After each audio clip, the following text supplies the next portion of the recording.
In the NFL, there's stars who get the recognition they deserve when they play and once their career is over. When they play, they can get this recognition through getting selected to Pro Bowls, players talking about them, the media giving them the attention and credit they deserve. And once their career is over, their jerseys can be retired or they can be selected to the Hall of Fame. But even then, even if they don't have any of those things happen to them, they can always just be talked about in general by the fans. With all of that being said, though, you guys, now that doesn't happen to every star. And unfortunately, sometimes it happens to them when they're playing and once their career is over. With all that being said, though, you guys, well, today I'm going to introduce you to one of the most underrated players in NFL history, and that player is Marquise Colston. With all that being said, though, you guys, well, let's get started with the video. And I'm going to introduce to you guys why I think Marquise Colston is one of the most underrated players in NFL history, really. So, before we do get started, though, well, make sure to like the video if you guys did enjoy the video. Also, subscribe if you guys are new and haven't subscribed yet, and like the type of videos on this channel, or you're a fan of the NFL or NBA.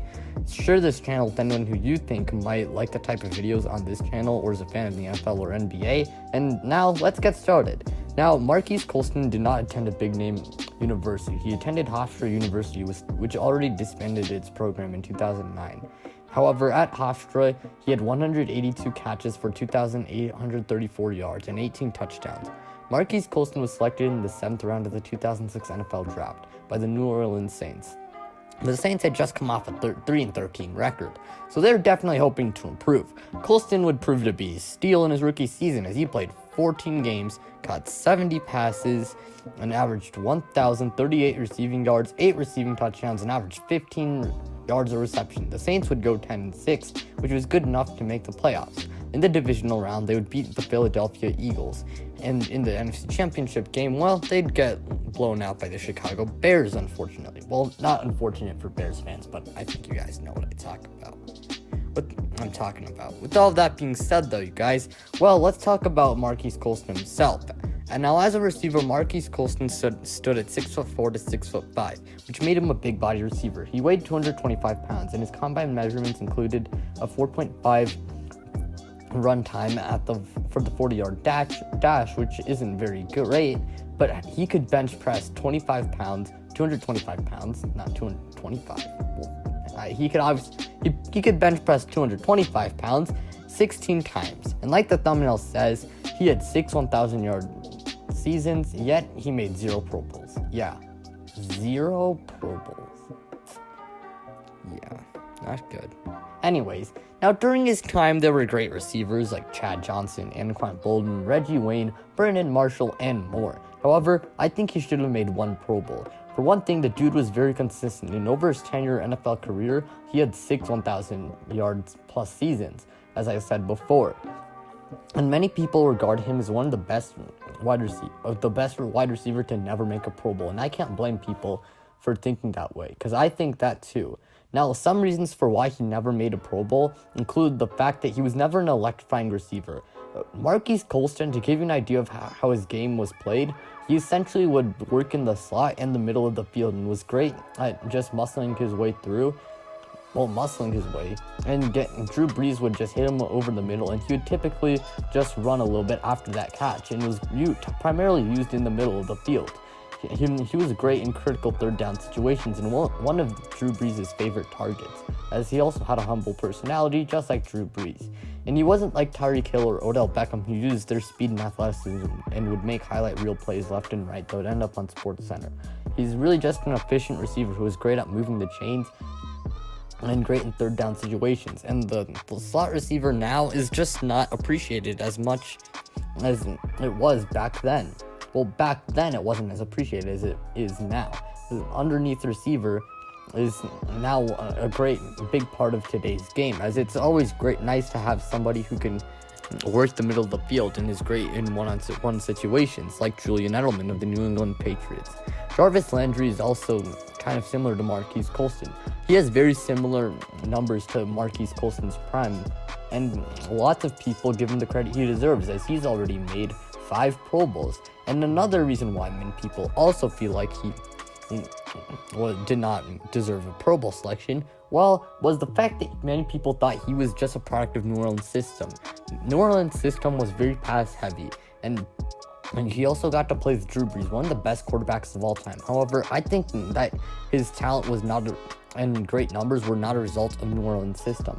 I think that he was a great receiver and was actually a good talent. For one thing, he was not a downfield threat, yet his career yards per catch is 13.7 yards, which is more than his peer wide receivers like Brandon Marshall and Reggie Wayne. You don't see people talk about how Brandon Marshall is just a possession receiver who's just good at making fancy and flashy catches.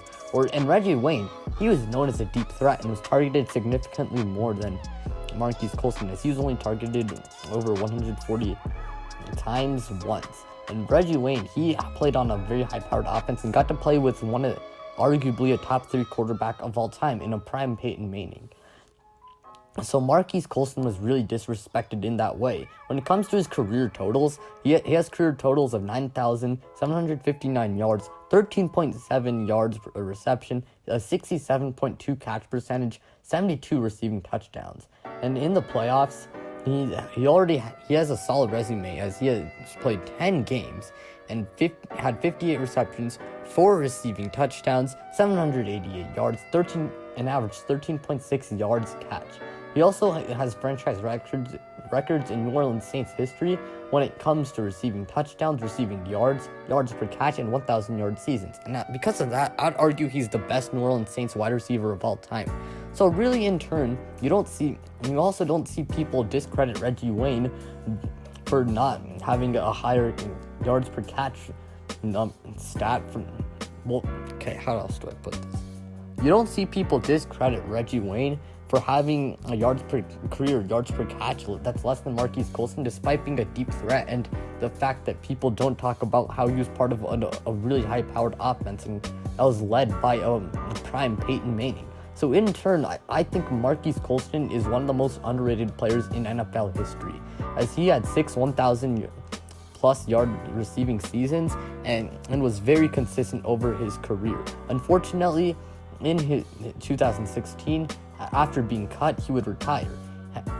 And in the 4 seasons that he did not have 1,000 yards, well, in 2008 to 2009, he was injured for a good amount of the year, as he only played 11 games. So it was kind of hard to get 1,000 yards. And when it comes to the final 3 years of his career, in his third and second last seasons, well, he was not too far from 1,000 yards, and in his last season in the NFL, well, unfortunately, he was aging and was just not the same Marquise Colston that we knew in the 2000s. With all of that being said, though, you guys, that's going to be the end of today's video. Make sure you guys do like the video if you guys did enjoy and haven't already liked the video. Subscribe to the channel if you guys are new and haven't subscribed yet and enjoy the type of videos I make, and you're a fan of the NFL or NBA. Share this channel with anyone who you think is a fan of the NFL or NBA or likes that type of videos I make. And also, thank you guys really for watching this video. It means a lot to me. I really enjoy doing YouTube a lot. And with all of that being said, though, you guys, well, I'm out, and see you guys in the next video.